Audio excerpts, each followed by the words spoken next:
Thank you. So that's working. Thank you so much, Ben. And he was misreading the name of my book. I'm so glad he got it right on stage.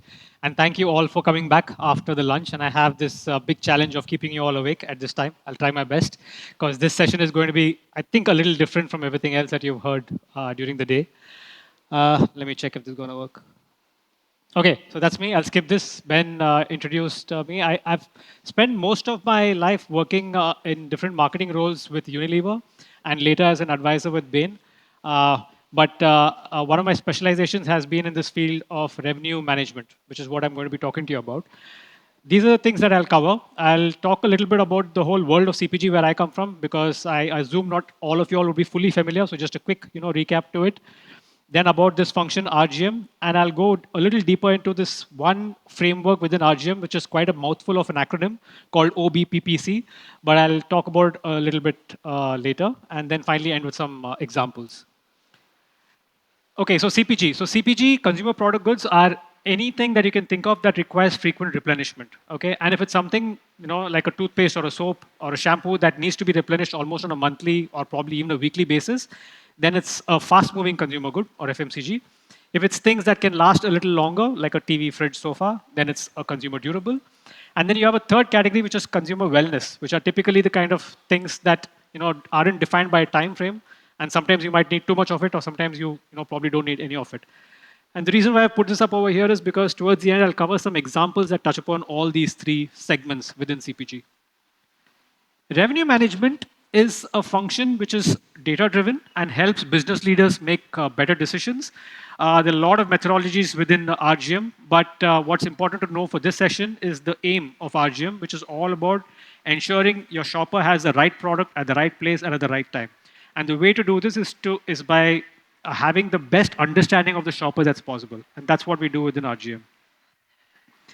Now, e-commerce, right? What's the big challenge that CPG companies today face within e-commerce, which is what brings us all over here, is that the brand portfolio within e-commerce and offline is completely different.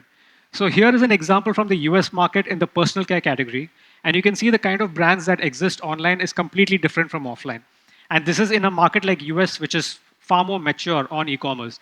So you can imagine other developing economies to eventually reach something like this. So that's why CPG companies today are always asking, how do we win with our shoppers online? Okay, and the answer is pretty much just this. It's all about differentiation, differentiation, and more differentiation.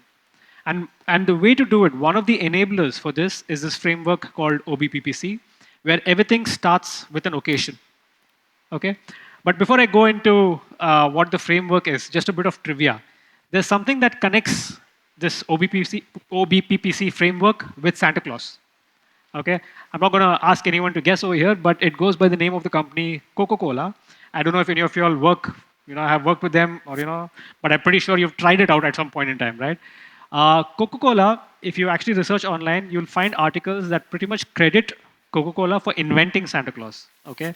Now I don't know about the invention of Santa Claus, but I can at least say with certainty that they made Santa Claus very famous with almost 100 years of very well integrated advertising around the occasion of Christmas with a can of Coca-Cola. And they were the ones who even came up with this framework of OBPPC. Okay, and the reason they had to come up with something like this was because they are limited by their product, okay, which is the Coca-Cola product itself. It's supposedly a highly guarded secret, something called the 7X formula that very few people in the world know about. And when you have a single product like that with very little ability to innovate, I mean, at best you can have like a Diet Coke or a Coke Zero, right? There's nothing much else you can do with the product. So the only way to get further growth from one single product was to do what Coca-Cola did, which is something like this, which is to come up with as many pack sizes and pack formats as possible on the same product in order to tap into every single consumer occasion you can think of.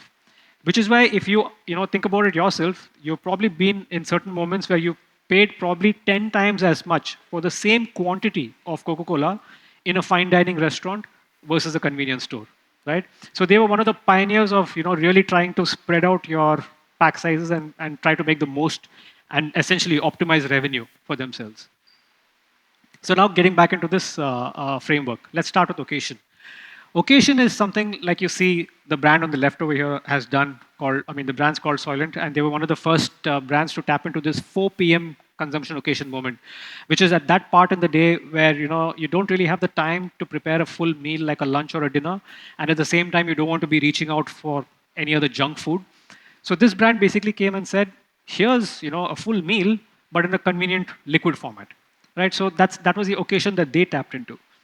On the right, you have another brand, Magnum, which worked on this consumer insight where for a consumer, an ice cream is a snack which can be easily replaced with a can of Coke maybe, or maybe even a bag of chips. And anyone who's had a Magnum ice cream, you'd know how indulgent the experience is, right? I mean, sometimes it can feel like a full meal. So how did Magnum try to solve for this and cater to that snacking occasion? They did it by coming up with this format called bonbons, where it almost looks like chocolate. They're really small pieces of, but they're actually small pieces of ice cream. So Magnum pretty much managed to give the same indulgent experience, but with portion control, right? So these are examples of brands that tapped into a consumption occasion space.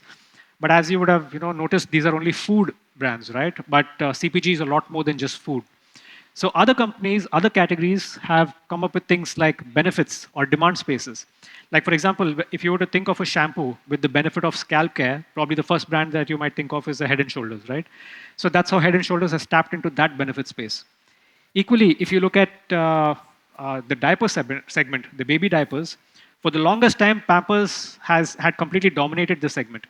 But anyone over here who's had a baby, you would probably know there's a lot of difference in a baby when it is on its back versus when the baby can stand, especially from putting on a diaper. And Mammy Poco was the first brand to completely, disrupt this space and come up with the standing baby diaper pants. And this is a pretty big category. It's a $50 billion category globally. So you can imagine the disruption one single brand caused over here. So that's the kind of impact identifying the right occasion or demand space right up front can do.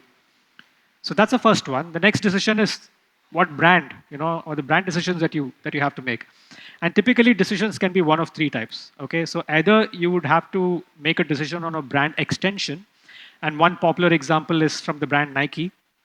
Now Nike, I'm sure all of you are aware, the brand basically says that if you have a body, you're an athlete. Okay, so Nike is for everyone. But when one of the designers at Nike came up with this innovative concept of injecting air into the sole of the shoes to be able to, facilitate basketball players better, it actually helped to have an extension of the Nike brand. And that's what they did with Nike Air, which even today is their biggest variant within the umbrella of the Nike brand, right? So that's how you do a brand extension. But in some cases, an extension is probably not enough. You need to renovate the whole brand itself. Like in the case of Rexona antiperspirants, and when they came up with this whole 24-hour protection, and I had to really go through the archives to find this photo, which is why it's so grainy here. Because right now, if you search online, you will only find 72-hour protection, 48-hour protection. You don't even see 24 hours anymore. That was a long time back. But back then, when Rexona came up with this, it was so important to the consumer that it didn't make sense to just have another variant called 24-hour protection, because then nobody would have bought the rest of Rexona. So it needed to completely renovate, change the whole brand, and have this single benefit, throughout. So that's an example of a brand renovation. Now there could be a third case, okay, places where not an extension, not even a renovation, but actually a complete new brand, okay. And this was an example from Unilever shampoos, hair care, where they have so many different brands. But sometime back when consumers were starting to demand for a fully sustainable shampoo, it didn't make sense to have an extension or just renovate one of the existing brands, but to actually come up with a new brand that they had called Love, Beauty and Planet. Okay? So typically when it comes to brand decisions, one of these three are what needs to be done.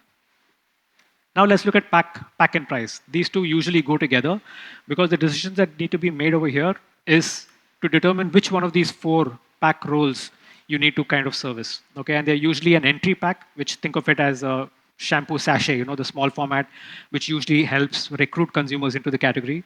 Or it could be a frequency pack. Think of it as a bottle that you typically buy on a monthly basis. It could be an upsize pack. So that could be a shampoo large bottle size, which typically sells at a lower price per ml, which is in a way of rewarding the consumer for the loyalty they've shown to the brand.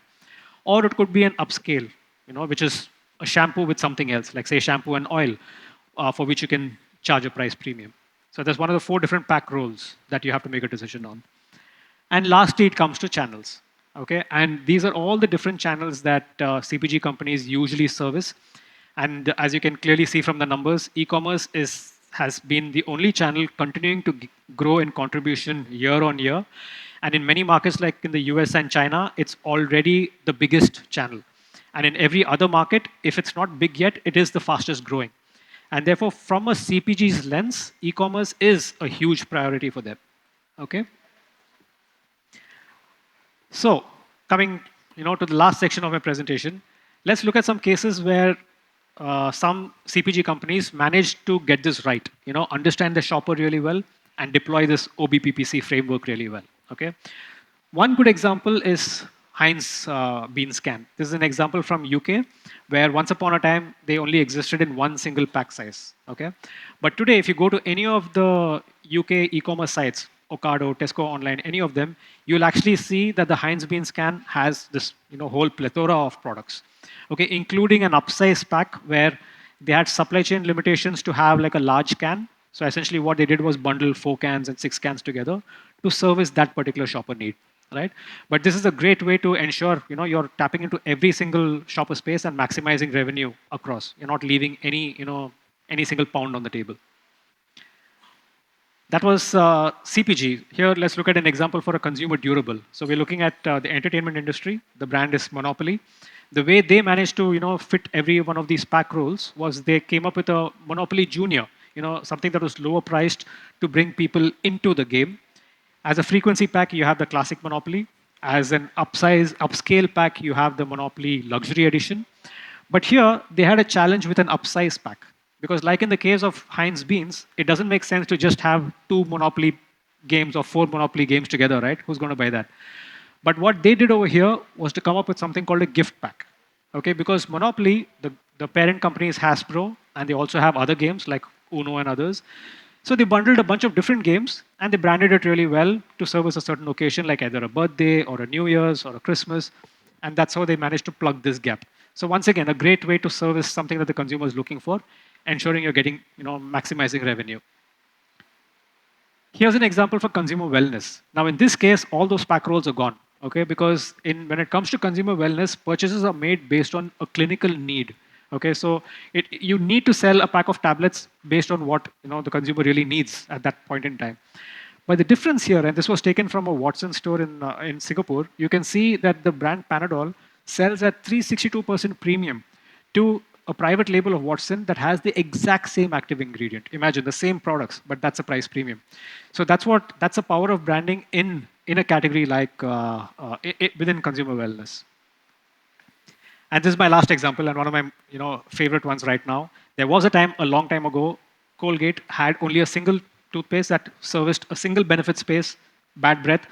The advertising here is super questionable. I'm not going to get into the advertising, but today, after deploying a lot of revenue management, this is what Colgate has.